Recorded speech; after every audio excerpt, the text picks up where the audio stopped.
This is the item box. Found in various entries in the Resident Evil series, it provided the player with an interconnected network of item storage outside of their main inventory. It meant that players could store key items they find or stockpile weapons and ammo to use later, helping to balance what was often a well below average inventory size. But in today's challenge, it was banned. We were going to be playing as Chris on hard without the item box. Now, Chris is the objectively harder character for a variety of reasons. Oh my god! But the one that had the biggest impact on today's challenge was that Chris only had 6 inventory slots to work with compared to Jill's 8. Without the item box, that meant every single item in the game would need to be managed via these 6 slots. And because you can't discard items in Resident Evil 1 like you can with the more recent RE games, items were now like herpes. Once they were inside us, there was no getting rid of them. Regardless, I was feeling pretty confident. Having played Resident Evil 1 Remake an offensive amount of times, I knew exactly where every item would be. So, I mean, all in all, this would be easy.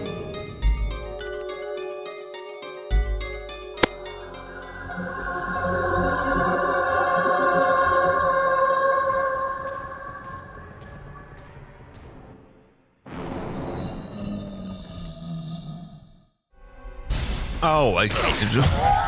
Jesus fuck. With Ben Powell's randomizer mod, it now meant that not only was I getting my human rights violated, but my extensive Resident Evil 1 Remake knowledge was now worthless. The randomizer had turned the game upside down, taking every enemy and item in the game and giving a percentage chance to be something completely different. So where we would have usually found Jill's Beretta in the main hall, which we could have used to defend ourselves against the horrors that awaited us within the mansion, we now found worthless shit. And where we thought we had mindless zombies to easily run past, we now had 400 IQ Master Race super soldiers blocking our path. The plan, however, remained the same: escape, without ever using the item box. However, I'd also set a sub-goal for this challenge. In addition to this, I was also going to attempt to return every single item to its correct location, or I'd die trying. Which, to be honest, was looking pretty likely at this point. This new submission parameter meant that I couldn't just ignore items that didn't progress the story, like the most recent X-ray of the inside of Clark's arsehole, for example. It would still need to be found wherever it was, collected and returned to the lab. And this was the same for every other item. So, escape plans. The front door seemed like the obvious choice, but was apparently out of action until further notice. Instead, we headed over to the East Wing art room to start searching for items of use. We find 9 things of interest, 1 old key hiding in the bookcase, and 8 very hairy legs. One immediate problem I'd noticed opening my inventory for the first time was that Chris had decided to bring a knife with him without consulting with me first. This meant that we were already down to 5 inventory slots, not 6, and with various items in the game that we wouldn't be able to get rid of, things were already looking pretty bleak. One useful thing about Chris, however, that makes up for this transgression was that he was a heavy smoker. So he already has the lighter on him contained in his little special pouch that doesn't take up a space in the main inventory. This meant that we could light the candles in the East Wing dining room later on without needing to find it or store it. Involuntary assassination of my inventory aside, we head over to the West Wing where we find a hunter guarding the stairway and 3 items, one of which really tested my willpower. Early on in my planning phase, I'd come to the conclusion that the weapon win condition for this run was the shotgun. Jill's Beretta had plenty of ammo but came with a big damage trade-off, whilst the Magnum could cause life-changing injuries but had a severe lack of bullets. However, if we could find the broken shotgun, Chris had access to illegal amounts of shotgun shells that made it the perfect randomizer companion for us. Arriving in the mirror hall, we find zombies replaced with dogs, but more worryingly, it no longer contained the golden arrow needed to access the underground crypt in the grounds. By some stroke of luck, however, one of the herbs was now the Book of Curses, which is actually the item you find in said crypt, so that made us technically even. Examining the Book of Curses gives us the sword key, the first of 4 mansion keys found throughout the game. With this key, we can begin the process of unlocking the secretive hallways of the mansion in search of more items to aid our escape. Starting at the balcony, I knew we'd have a guaranteed item here with the blue gem, but what I hadn't accounted for was the mansion's butler, who arrived to help prevent any acts of criminal damage. Despite making this process pretty awkward, we do manage to push the statue off and into the dining room below, revealing a rather interesting item. The stone and metal object is usually a mid-game puzzle piece that we'd use to unlock the shed door and gain access to the guardhouse and Lisa Trevor's cabin. We find a similarly interesting item when we use the old key to open the West Wing storeroom, where we find one of the 4 guardhouse keys. Now, because we can't just pick up any old shit around the mansion, these items would need to be left in their locations until we needed them. However, like Boris Johnson and the whereabouts of his WhatsApps, the potential to lose track of items across the various locations of the game was highly possible. where the fuck I am. So to help, I began logging all of the items that I'd found throughout the mansion and their locations in a master map. With this item index, we could effectively plan out our routes throughout the game in synchronization with anything we'd already found, helping to minimize the potential for me to softlock myself. Now, a softlock would be the death of this run. With such a tiny amount of inventory space with Chris, the margin of error was razor thin. If I picked up items in the wrong order or didn't leave enough inventory space to combine or swap items out, our progress would be locked and lost. But with the map, I'd at least know where everything was and could create optimal routes for their pickup and use. Heading over to C Corridor on the East Wing, we're greeted with a noise that was enough to pucker the arsehole of even the most seasoned STARS veterans.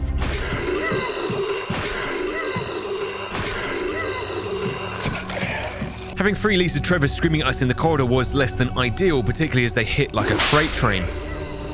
You are tearing me apart, Lisa! But what was more problematic was that when we reached the small library at the end of the corridor, the dog whistle was gone. Wherever this item was now hidden, we'd need to prioritize finding it.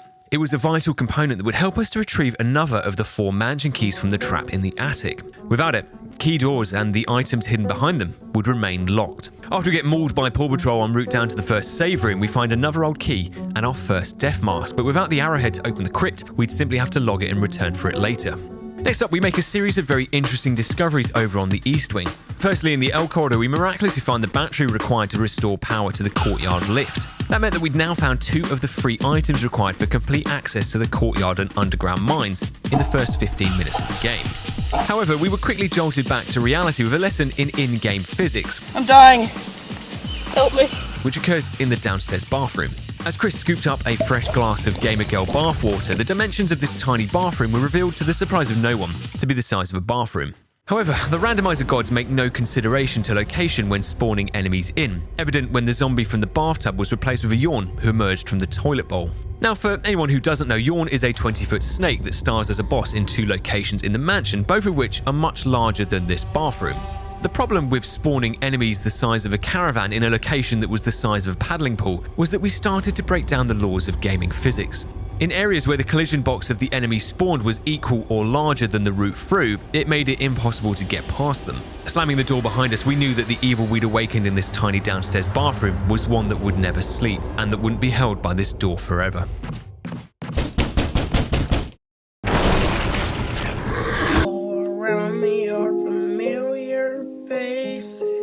Regardless, the good news continued in the garden when we found a couple of naked homeless men looking to unalive me at their earliest convenience. I'm gonna put some dirt in your eye. But we do also find 3 new items as well, revealed to be Jill's Beretta, the golden fishhook, and interestingly, the key for the power area in the lab. Lucky for us, the tyrants hadn't figured out how to use their athletic physiques to jump over the fence. At least for now, so we stopped by to lovingly caress the handle of my future partner in crime before we're forced to star in the anticipated sequel to Snakes in the Downstairs Bathroom, snakes f***ing everywhere in this mansion. This fucks up my plan. This is fucking bullshit. Okay? These fucking assholes, these fucking assholes! The fuck is their problem, man? With the entire lower east wing of the mansion now requiring the skills of a snake charmer to pass through it, we head back to Kenneth's corridor where with a textbook fake out around his body, we can make it past the tyrant blocking the way to access the final lock requiring the sword key.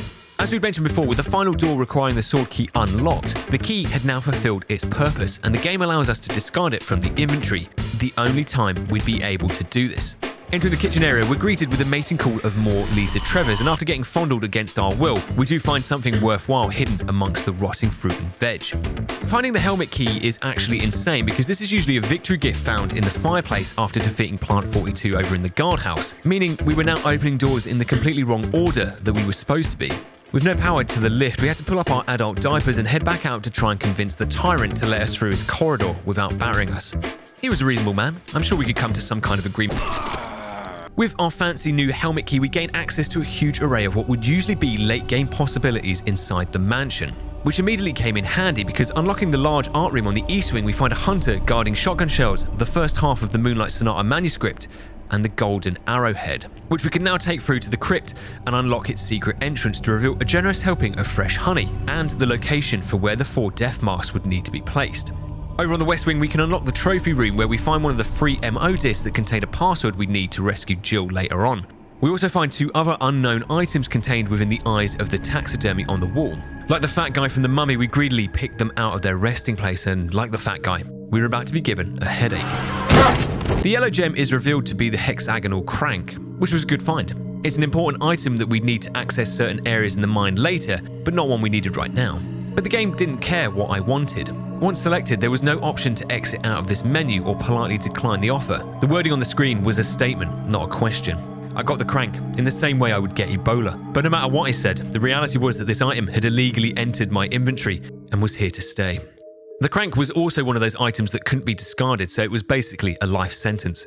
In a single flash, I'd been crippled to just 4 inventory spaces to last me through to the end of the game. I debated whether I should pick up the other gem just yet, but realistically, how much worse could this really get? Oh, please, something crazy will provide better. With that inventory space now permanently lost, we passed the currently unretrievable mansion key to open the 3rd floor attic library door. It felt slightly illegal to be allowed to open this door so early, as this would usually be where you'd face Yawn for the final time in a big boss battle towards the end of the game. But here we were, having never left the mansion. Whilst I had hoped that Yawn might be randomised into a bee, fighting the snake here wasn't the worst problem in the world. Currently the only weapon at our disposal was the knife, but with this massive bookcase in the middle of the arena, we could just play hide and go seek around it and stab Yawn's tail trailing behind it without ever getting hit. Barring a few jump scares, the war of attrition was easy enough, but on revealing the item in the bookcase, in a refreshing change of pace, I was actually the one who made my life harder. On seeing the mansion key, for some reason my little goblin brain just snatched it up. Oh no! Maybe it's because I'm a magpie that likes shiny things, or because I thought it was the armor key, which it very clearly wasn't, meaning that the more likely reason is that I'm an idiot. In either case, this was the shield key, and it only unlocked 1 door in the entire game. This door, located here. A door that we couldn't access because the preceding door was locked. Locked by the armor key, which we couldn't take. Due to my incompetence, which was always a recurring factor in my life, I was now operating at 2 inventory spaces, precariously close to a soft lock. But lucky for me, I do get a jail out of free card when we find the last helmet key lock in the East Wing lounge, allowing us to discard the key and finding another of the MO discs in the process. After solving the trap room puzzle, our ears are injected with audio-based torture in the basement.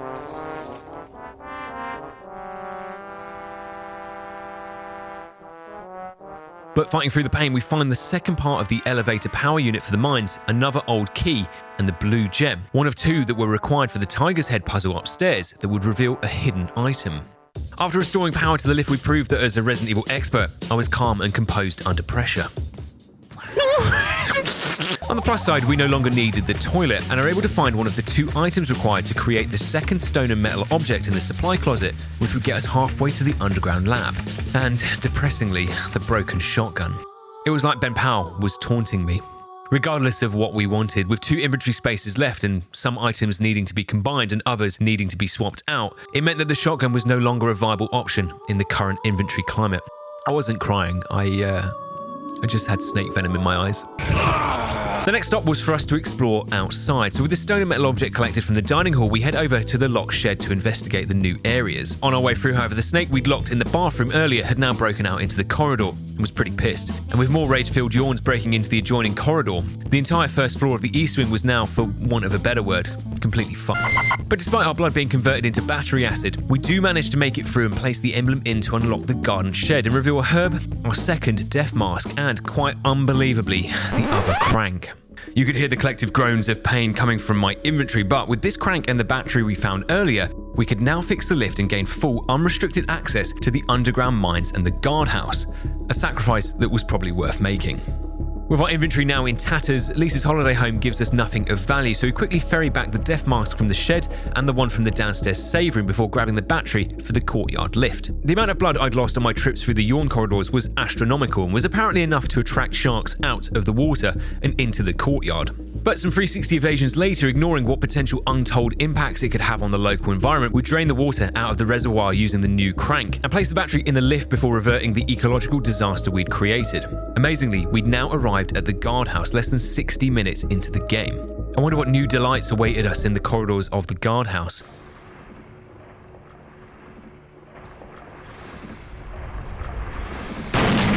I was about one more yawn away from blowing a major blood vessel, but we do manage to squeeze through them to the adjoining recreation room where we find some shotgun shells, 16 legs, and then 2 more legs. Unfortunately, without the guardhouse keys, the only other item we found was the X-ray for Gale down next to the aqua ring.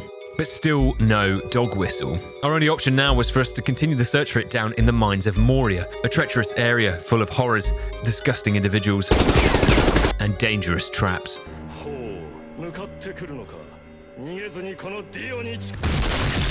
Anyways, after successfully diving out of the boulder's way, completely unaware of how this moment would come to shape Chris's life years later, with the hexagonal crank already in our position, we could move the impossible structures of the underground hallway and explore the rest of the mines. We accidentally entered the home of a spider the size of a garage who, within the confines of home defense laws, was fully entitled to defend himself. Once we break out of his house through the web door, in the adjoining corridor we find our first jewelry box of the run, and with the flamethrower we can unlock the door to the statue room where we find the sun crest. The jewelry box needed a red jewel to open it, whose whereabouts were still currently unknown, so it appeared we were out of options. Just as we were about to head back and all hope had begun to fade, like a gift from the randomizer gods, our prayers had been answered.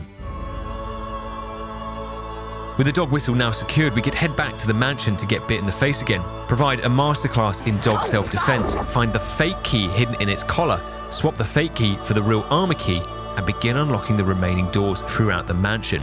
Skipping through the West Wing corridor, excited at the progress we were making, you still couldn't afford to let your guard down here. Just when you thought you knew what to expect, new, undiscovered horrors around the mansion arrived that were enough to make your toes curl. With hunter toenails now added to my list of growing phobias, Operation Lockbreaker could now continue in the Lisa Trevor corridor, where we can unlock the pillar room and find Richard and Rebecca from Bravo Team. Rebecca reveals that Richard had been looking for somewhere to drop the kids off at the pool, aka do a massive shit, but on entering the bathroom there was a massive snake that had bit him right on the cheeks. Yeah, there's a lot of that going round. After receiving a dose of poison directly to the whole of his arse, he now required serum. Rebecca said that there was some downstairs that would cure Richard's infection and save his life, but in this musty hallway, a plan was presenting itself to me in real time. Despite Richard being my long-term friend and work colleague, he had something that I wanted: the assault shotgun. With my short-term shotgun plans now in disarray, perhaps my long-term shotgun plans could come to fruition. If we save Richard's life in this corridor, he'll meet us later at the aqua ring in the guardhouse, where we can retrieve his shotgun from the depths of the water tank after we drain it. This was it. Richard was our Harry Potter. We'd save his life now to ensure he died at the right moment. I'll go get it. So praying to God that the serum wasn't randomized, we dodge past the turret on the balcony and bring back the dose for Richard. Before passing out, Richard hands us his phone and asks us to delete his browser history if he didn't make it. Despite plotting Richard's imminent murder, I couldn't help but admire the man for having his priorities in order. Me and Rebecca dump Richard's body back in the downstairs save room, where she claims he'll make a full recovery. Oh yes, I do hope so. With our plans now in motion, exploration could continue in the mansion, where there were still surprises waiting around every corner. Oh my god! Despite receiving involuntary brain damage, we were making excellent progress. Hello? We found another of the guardhouse dorm keys in the itchy tasty room before finding a bee trying to pollinate a herb back in the corridor, where we found Richard, only to discover that it was actually the control room key for the aqua ring. What the fuck, Richard? We could finally get rid of the shield key by unlocking Yawn's attic door, and despite a tense moment thinking that I'd be fighting Jesus Christ himself, the Yawn boss is revealed to be nothing, and was guarding the final residence key, giving us 4 out of 4. Before beginning the process of shepherding these keys over to the residence, we tidy up some last items and doors in the mansion, where we find our second jewelry box and the X-ray for David Clark upstairs on the east wing, as well as 2 books, both titled Last Book Volume 1 and 2. If it really was the last book, why were there 2 volumes of it? What is going on with you? What are you talking about? Paradoxes aside, these would give us the medallions used to access the underground lab later, and after finding the wind crest in the fart hotbox room, we could use it to solve one of the graveyard puzzles outside as well. Exploration complete, it meant it was now time to head over to the guardhouse to begin unlocking its secrets. With the control room key in hand, if I could make it through the corridor of death, access the aqua ring and retrieve the shotgun dropped by Richard, we could return and attempt to thin out the painful amount of snakes we now had in here. This plan had been assigned a mortality rate of high. Let's get the fuck out of here right now. Mainly due to the door handle on our shortcut falling off and 3 more Yawns breaking in through this window. But while survival was looking more and more like an optional choice, we somehow squeezed through both corridors and unlocked the gallery room door on the way through, removing the 4th and final mansion key from our inventory. Entering the gallery room for a quick breather from the Yawns outside, we're greeted by more Yawns. Enough is enough! Whilst this had become a recurring joke at this point, lucky for us the punchline was that they appeared to be stuck in the crow's spawn point in the ceiling, at least for now. Arriving back at the guardhouse, we find an interesting way to avoid the yawns here in the opening corridor. To help try and preserve my ever-dwindling supply of heals, if you wait on top of this box here on the rec hall side, the snakes simply began a patrol of the hallway instead of trying to attack us. If timed right, we could sneak in between both of their paths, Metal Gear Solid style, arriving in the aqua ring without losing a single bar of health. And there he was, Richard. He greets us with happiness, relief, as if we were the first person he'd want to see. This was the man who'd paid for Chris's first lap dance. Chris had been the best man at his wedding, and now we were going to shank him in the penis, all for a shotgun. Richard, I'm so sorry. Well, I didn't see that coming. We had no time to mourn Richard's demise, however, as the sharks were now hunters and had begun hunting us down. We drain the water from the room and electrocute Richard's killer, who reveals the wooden mount, which was technically a key item, albeit very loosely, but would still need to be transported back to the mansion eventually to convert it into the second floor mansion map. As we got ready to leave, we finally felt the textured grip and cold metallic beauty of Richard's assault shotgun press into our hands. Conspiracy to murder a lifelong friend aside, it felt good to finally have an item that we could use to defend ourselves with. Heading back to the mansion to deal with the invasive yawn population that had plagued our mansion experience so far, one problem with the Resident Evil 1 remake game mechanics was that if you damage an enemy and leave the room, it appears to completely negate the damage that you did before leaving, basically making enemies immortal unless death is achieved in the room they're in before you leave. So my idea of shooting these yawns once and running away to safely deal damage wasn't possible. I guess peace never was an option.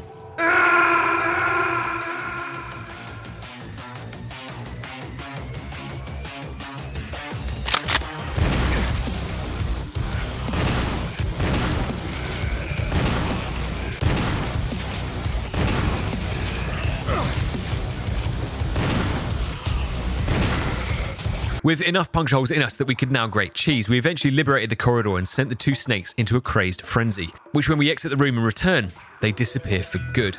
Oh, thank God. I decided that now was a good time to save our progress, but the problem with ink ribbons was that they came in packs of 3. Good value for money, but not so good for your inventory. Because we needed the spare slot, we'd have to save multiple times at the typewriter to use up the ink ribbons, further decreasing our saving potential and increasing the possibility that we could lose all our progress in a heartbeat. This is Chris. I don't like them putting chemicals in the water that turn the friggin' frogs gay. What? With a save made, we head back to the basement to grab the cylinder to restore power in the mines, which apparently angered the poltergeist that was living down here. After quickly cleansing the room with some holy water, we grab the Windcrest en route back to the mines and place it into the graveyard puzzle to reveal the first of the 3 hidden items, a red herb. Unfortunately, we had to take the herb to reveal the second and third items, but as we needed a spare for combining the cylinder with the shaft, we'd have to come back for it later. Arriving at the mines, we cure our arachnophobia and restore power to the lift system, meaning we now had access to a new, undiscovered area. How exciting!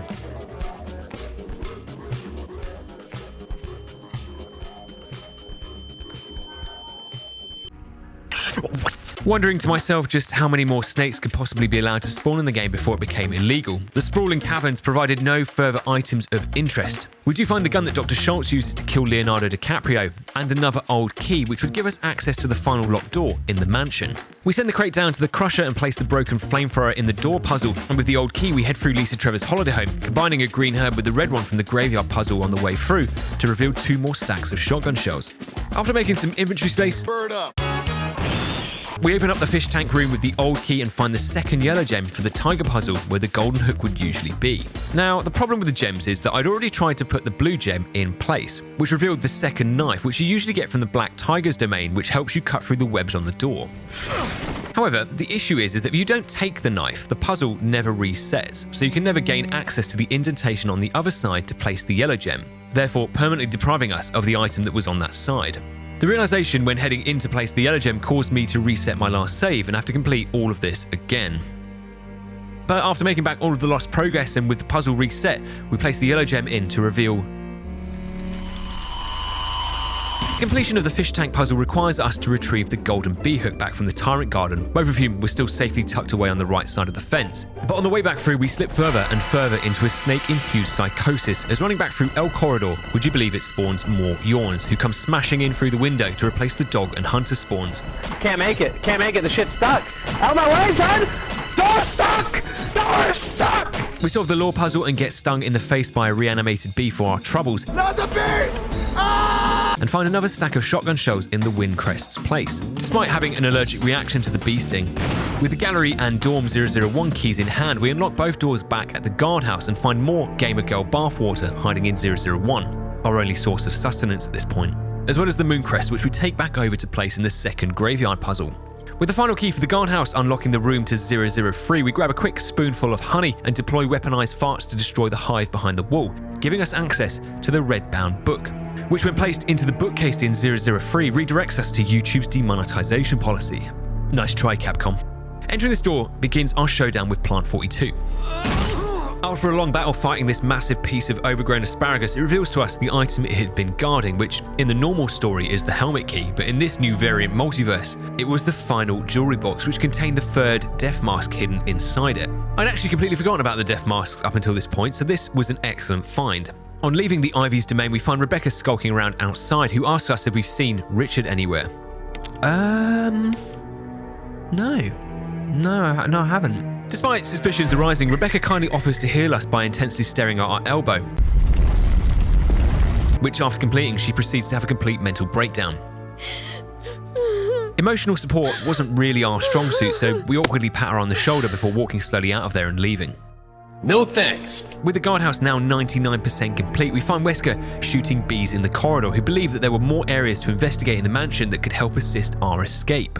Little did he know that I'd found all the keys hours ago and was now heading into the underground lab instead. Another bonus of defeating Plant 42 was that the yawns in the main entrance of the guardhouse could no longer hold physical form without their original host, which was a refreshing change, having the total number of snakes in the game decrease. I should have known that it was all too good to be true, because on my return to the mansion, I'd overlooked one of the most iconic and scariest encounters of the game: the arrival of the Hunters, which unfortunately brought new enemy spawns to various areas throughout the mansion, and in some cases, regenerated ones that I'd previously removed.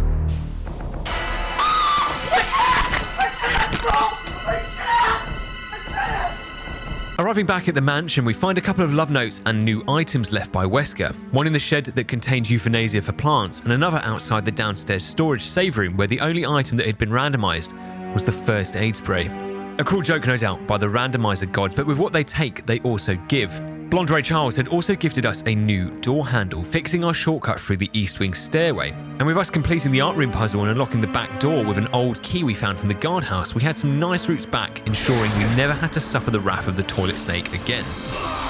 Despite hunters now spawning throughout the mansion in rather awkward positions, we were still able to place the third death mask in the crypt and make an attempt to place the plant chemical in the greenhouse. The two turrets guarding this corridor, however, might as well have been a brick wall. It was impossible to make it through, so after 2 deaths and 45 minutes of progress lost, I made the executive decision to just try again later. It was now on to the underground lab, where we start by combining the stone ring found in this jewelry box with the metal object from the storeroom to produce the other emblem required to access the altar, before we retrieve the original one from the shed lock. Once in place, we grab both of the last books and arrive at the altar, where we find Wesker, who was firing out seriously inappropriate your mum jokes to Lisa Trevor. Yo mama is so fat, she need a latitude and longitude number to find her old ass. After appeasing Lisa with the bones of her mother, Wesker advises, I'll investigate this area.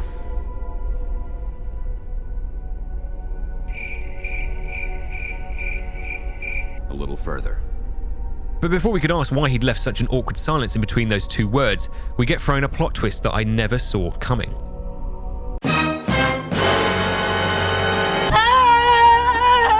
Like some Scooby-Doo villain, Wesker had pulled off his mask and revealed himself to be Lisa Trevor, which, considering Lisa Trevor had just yeeted herself off into the abyss, felt like the Resident Evil equivalent of somehow Palpatine returned.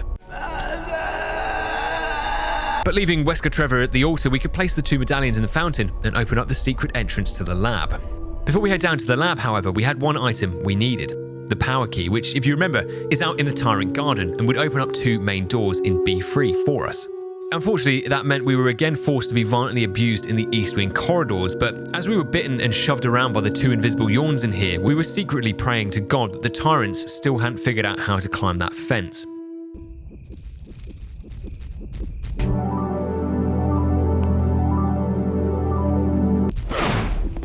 With us now stuck in the equivalent of a small garden centre with Umbrella's ultimate killing machine, we had to be as quick and as surgical as possible before the tyrant breached our pristine Christian body.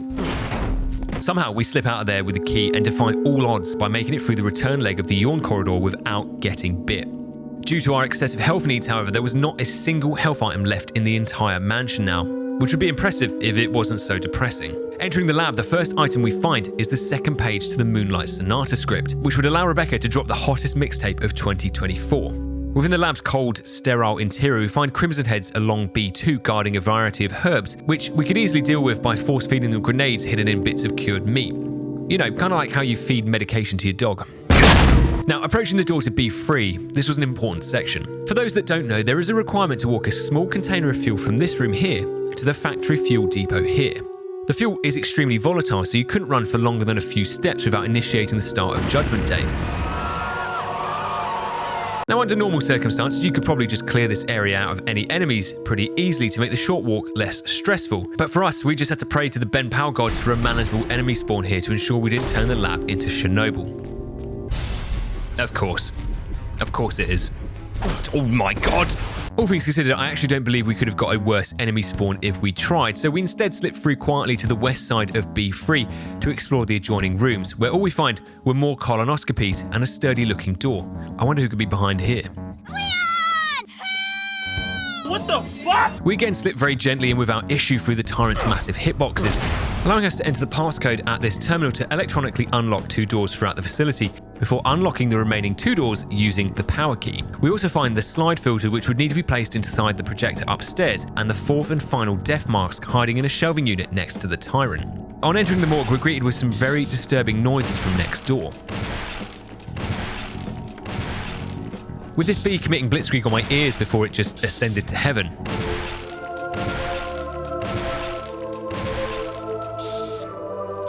We pass some sharks in the hallway, which this late in the game had just become the norm, and we enter the lab's save room. In here we find some shells and the red gem, which would unlock the final jewelry box back in the mines. With the death mask and music sheet safely stowed away, we begin our trip back to the mansion to tie off these loose ends. With the final death mask in place, we awaken Queen Bee, who after a hugely challenging fight, yields us her secret loot that she'd been guarding, the Star Crest, which after placing it in the graveyard puzzle, left only the Sun Crest from the mines needed for us to complete it. We combine and complete the Moonlight Sonata music sheet in the costume change room before getting a cutscene that I'd never seen in my life.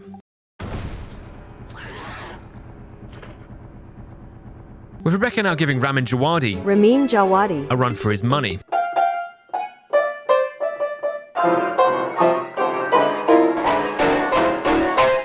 The musical massacre happening inside the piano room had apparently offended the tyrant outside so much that he'd smashed open the door to the northern corridor in protest.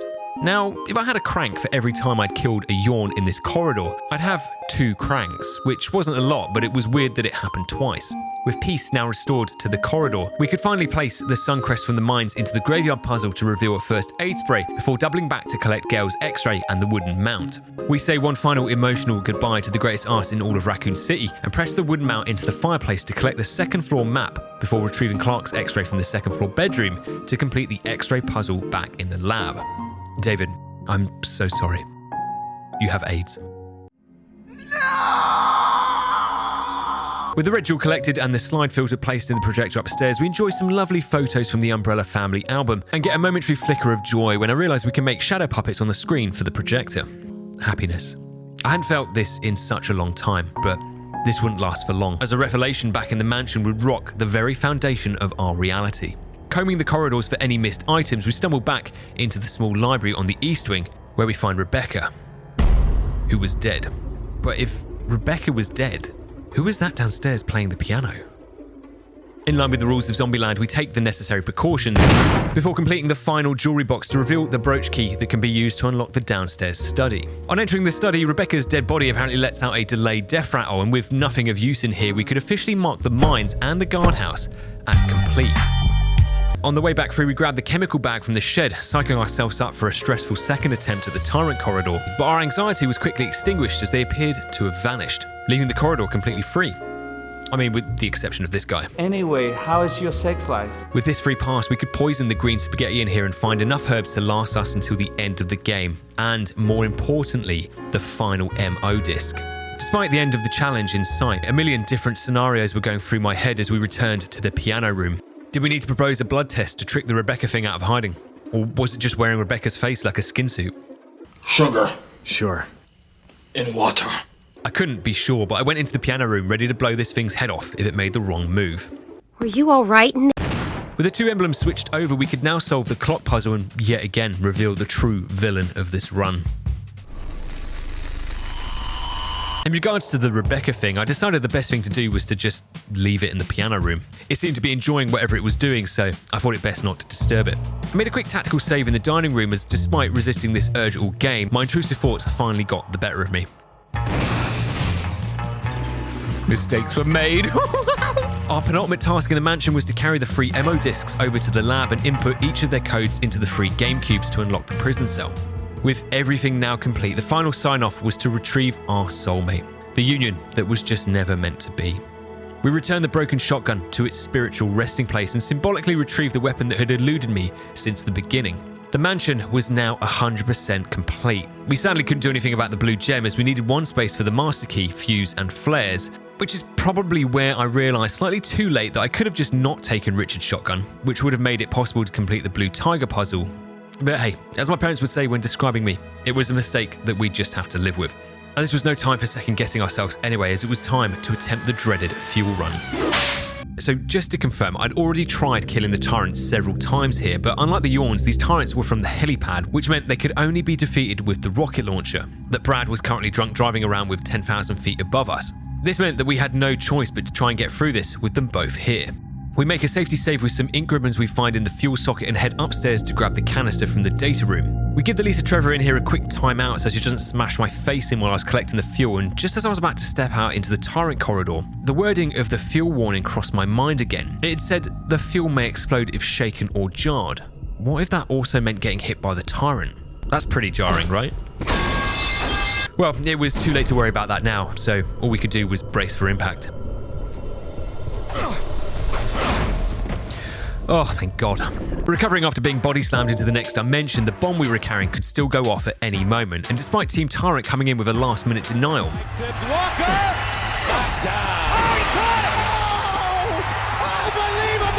on my second attempt, I managed to crawl through the Tyrant's smooth, shaved legs after getting clotheslined, giving me just enough time to limp away around the corner.